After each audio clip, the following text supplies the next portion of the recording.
Hi guys! Welcome to శాంప్రీ vlogs. నేను ఈరోజు మీకు ఒక స్టోరీ చెప్పడానికి వచ్చాను. ఏంటి స్టోరీ చెప్పడానికి వచ్చి పచ్చిమిరపకాయలు, ఉల్లిపాయలు చూపిస్తున్నాను అనుకుంటున్నారా? దాని గురించేనండి బాబు అసలైన స్టోరీ. నేను చిన్నప్పుడు స్కూల్ నుంచి వచ్చినప్పుడల్లా మా మమ్మీ చాలా డల్‌గా కూర్చునేదన్నమాట. "ఏంటమ్మా ఇంత డల్‌గా ఉంటున్నావంటే, నీకు రోజుకొక వెరైటీ చేసి పెట్టాలి కదా! ఎక్కడి నుంచి వస్తాయి అనుకున్నావు వెరైటీలన్నీ అందుకే ఆలోచిస్తున్నాను ఏం చేయాలా అన్నాను. అమ్మ బాబోయ్! చేసే ఒక్క వెరైటీకి ఇంత కోప్పడాలా అని చెప్పి అనుకునేదాన్నమాట. తర్వాత ఇప్పుడు నాకు నేను వండుకుంటుంటే తెలుస్తుంది ఎంత ఆలోచించి ఎంత ఫ్రస్ట్రేట్ అయిపోతారో ఒక్కొక్క వంట చేయాలనంటే అని. అంత ఫ్రస్ట్రేషన్ అంత ఆలోచన లేకుండా నేనైతే ఈజీగా అయిపోయే ఒక వంట చెప్పబోతున్నాను.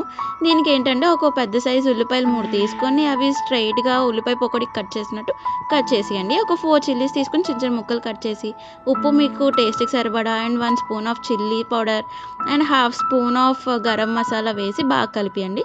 దాని తర్వాత ఒక మెజరింగ్ కప్ తీసుకొని అందులో half cup of corn flour and 1 cup of గోధుమ పిండి తీసుకోండి. నేనైతే గోధుమ పిండి తీసుకున్నాను. మీరైతే మైదా ఆర్ శనగపిండి కూడా తీసుకోవచ్చు. ఇది చపాతీ పిండి కలిపినట్టుగా ఆ కన్సిస్టెన్సీలోకి వచ్చేంత వరకు కలపండి. బ్యాటర్ అన్నది చపాతీ పిండిలాగా ఉండాలి. తర్వాత ఈ చిన్న సైజ్ షేప్ ఆఫ్ వడల్లో నేను తీసుకున్నాను. ఇదైతే సలసలా కాగే నూనెలో నేను వేసేస్తున్నాను అనమాట. గోల్డెన్ బ్రౌన్ కలర్ వచ్చేంత వరకు నేను వేయించుకొని తర్వాత తీసేసాను. టేస్ట్ అయితే సూపర్ వచ్చింది. నా వెనకాలైతే మా ఫ్యామిలీ వాళ్ళు అందరూ పడి మరి పాడిన పాట ఏంటో తెలుసా? ఆహా ఏమి రుచి అననామై మరచి అని ఈ పాట అయితే నా కోసం పాడారు. మీకోసం కూడా మీ వాళ్ళు పాడతారు. సో వాళ్ళ కోసమైనా ఈ వంట ట్రై చేసేయండి. Please subscribe to my channel and ఎలా ఉందో కింద కామెంట్ చేసేయండి. Bye bye.